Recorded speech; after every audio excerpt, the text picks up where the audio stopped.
Bila kita nak beli sesuatu, kadang-kadang kita tak tahu nak decide nak beli macam mana, nak colour apa, betul tak? Dalam video ni saya akan share macam mana cara saya berkeputusan untuk beli desk organizer.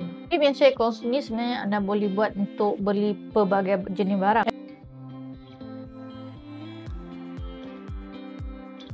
The first place apa yang membuatkan saya beli desk organizer tu adalah sebab saya rasa macam banyak barang depan mata saya. So saya nak adakan satu rumah untuk barang-barang saya tu. Dia mungkin nampak tersusun tapi saya rasa saya boleh simplifykan lagi dengan adakan desk organizer lah untuk barang-barang saya dekat atas meja ni. Ada satu YouTuber tu dia share macam mana untuk pastikan workspace biasa clean dan minimalis. Antara perkara yang saya terkesan dalam yang dia punya sharing tu adalah dia cakap assign a home untuk semua barang-barang kita. Ayat tu bagi saya macam wow lah, dia macam assign a home, dia macam another knowledge lah, another kefahaman saya tentang kekemasan dan kebersihan. Kalau kita nak pastikan rumah ataupun workspace kita sentiasa kemas dan bersih, kita kena adakan rumah untuk dorang. Sebelum tu saya nak bagi disclaimer, apa yang saya kongsi ni adalah apa yang praktikal lah untuk saya. So anda boleh customize lah ikut apa yang sesuai dengan diri anda.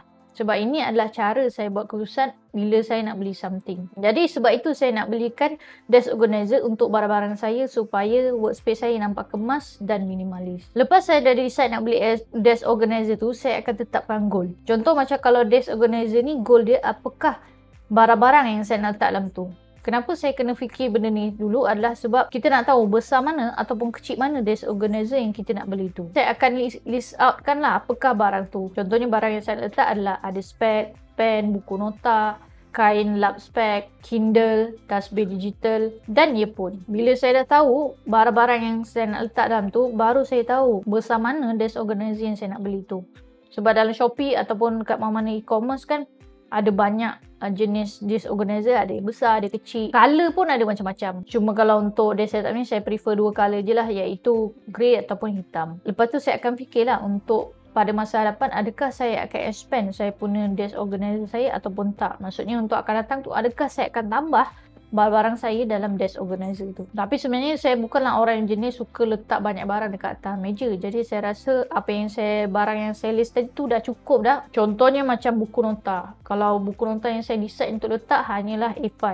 Sebab kalau A4 saya kena measure lah dapatkan desk organizer yang lebih besar supaya muat lah masuk A4 punya size buku nota kan. Sebab kalau kita tak decide, a decision is also a decision. Kita mungkin rasa macam manalah tahu kan next time ada ke tak kan. Tapi to not decide a decision is also a decision. Jadi saya decide lah buat masa ni saya nak letak buku nota A5 saja. Dekat sini saya kena measure lah berapakah maksimum buku nota A5 dari segi landscape ataupun portrait. So that muat lah masuk dalam desk organizer tu. Jadi bila saya dah finalize, saya dah list out barang-barang yang saya nak masuk dalam tu, saya dah tahu measurement saya punya minimum atau maksimum desk organizer tu, barulah saya mula mencari barang yang saya nak cari. Ada yang saya jumpa untuk organize letter saja, ada yang saya jumpa untuk organize buku, ada yang boleh kembangkan, kecilkan dia punya rak buku kan. Tapi macam saya bukan nak specifically untuk susun buku, jadi benda tak sesuai lah. Ada juga design ni yang pada saya macam agak cantik, hipster, tapi yang tu boleh letak untuk letter ataupun file saja. Jadi tak sesuai lah untuk letak barang saya lain. Walaupun macam mungkin pada orang lain desk organizer macam alah kau beli je lah orang mana kan. Tapi untuk saya tak. Saya ambil masa juga untuk survey benda tu, untuk cari yang betul-betul meet my requirement. Bila kita cari kat Shopee, kita akan jumpa produk yang similar dengan apa yang kita cari tu. So dari masa ke semasa ada satu time baru saya jumpa desk organizer saya yang ni yang meet my requirement untuk saya masukkan 7 barang saya tadi tu.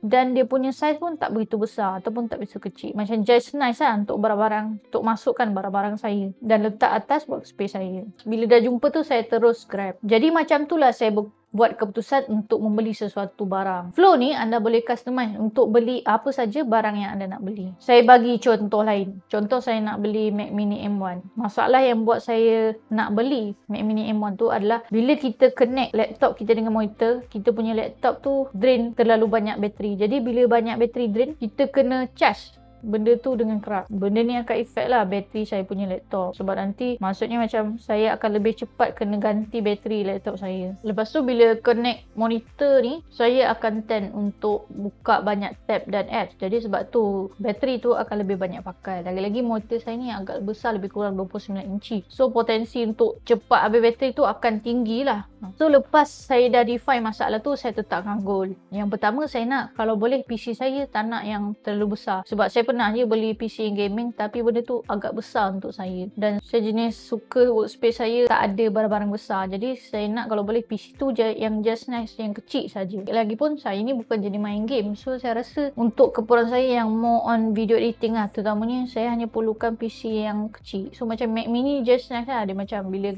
tengok review YouTube pun agak sesuai untuk edit video. Lepas tu dia kecil, dia portable. Even kalau saya nak bawa Mac Mini saya ke tempat lain, saya hanya perlu ada monitor, keyboard dan mouse saja untuk saya sambungkan ke Mac Mini ni. Nombor 2, saya nak guna untuk video editing. Kalau nak guna video editing terutamanya kalau 4K kan, memang kena fikirlah soal storage, soal RAM. Tapi bila saya tengok kat YouTube, mostly yang review Mac Mini M1 ni, dia kata basic punya RAM dengan storage pun dah cukup untuk edit video 4K. Tapi untuk saya ambil yang RAM yang paling tinggi lah, iaitu 16GB RAM dengan 256GB storage. Cuma saranan saya kepada anda kalau nak guna untuk video editing, macam saya spesifik untuk edit video YouTube lah ataupun di video di Instagram, saya sarankan kalau boleh storage tu minimum 512GB ataupun 1TB. Sebab macam saya simpan saya punya file tu dekat cloud. Jadi contoh kalau kita beli storage 256GB tapi dekat cloud kita ada 1TB, so dekat Mac Mini kita tu hanya boleh sync lebih kurang maksimum 256GB saja. Kita tak boleh nak sync lebih besar daripada tu lah. Nombor 3, harga yang affordable. Bagi saya Mac Mini taklah terlalu mahal, lagipun dia agak portable. Dia macam just nice lah untuk saya sebab dia punya design pun kecil, comel kan. Lepas tu senang bawa. Contoh kalau kita nak bawa ke office ke, senang. Asalkan kena ada set lah macam monitor, mouse dengan keyboard kan untuk pasang Mac Mini. Nombor 4, port yang senang pasang lah. Contoh macam monitor saya pakai HDMI. So saya kena pastikan lah saya punya PC yang saya nak beli tu ada port yang saya perlukan. Contoh macam USB-C, HDMI, ada USB Type A yang biasa tu lah. So bila saya tengok Mac Mini ni ada saya punya port-port yang saya nak pakai tu, so itu dah mencukupi. Cuma kalau contoh saya nak masukkan card tu, maybe saya kena belilah another card reader untuk pasangkan dekat Mac Mini ni. So bila disebabkan dia punya port tu agak limited, so saya kena aware lah apakah another accessories yang saya kena beli jika perlulah untuk pakai bila buat kerja dengan Mac Mini ni. In term of future use, rasanya tak ada apa-apa. Melainkan macam mungkin kalau saya nak perlukan storage yang lebih besar, so saya kena beli yang lain lah dan jual yang lain. So macam tu lah saya buat keputusan bila nak beli sesuatu. Yang ni contoh lain lah. Yang ni saya simplifykan flow dia. Flow dia adalah pertama, masalah apa yang membuatkan saya kena beli something tu. Yang second adalah kita decide goal. Yang 3, fikir untuk future use kan. So yang ni saya simplifykan lagi. And ada contoh lah untuk anda fahamkan flow ni dan boleh gunalah bila anda nak beli apa-apa. Contohnya baru-baru ni Sony akan keluarkan Sony macam ZV-1 macam yang saya punya ni, yang kecil ni. Tapi jenis yang boleh tukar lens. Dia macam body dia agak kecil macam ZV-1 tapi boleh tukar lens. Macam ZV-1 saya ni tak boleh tukar lens.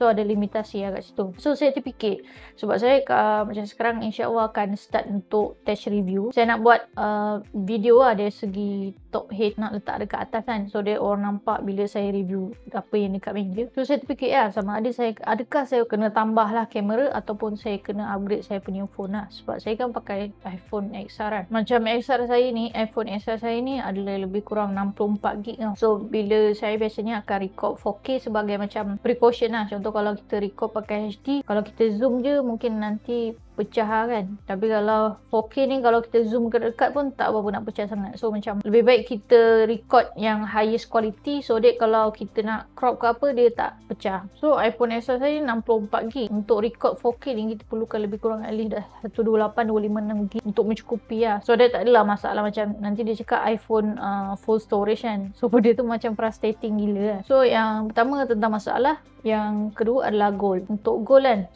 goal yang pertama adalah saya fikir lah sebab kalau ikut kan nak beli body kamera Sony yang baru lebih kurang 2,500.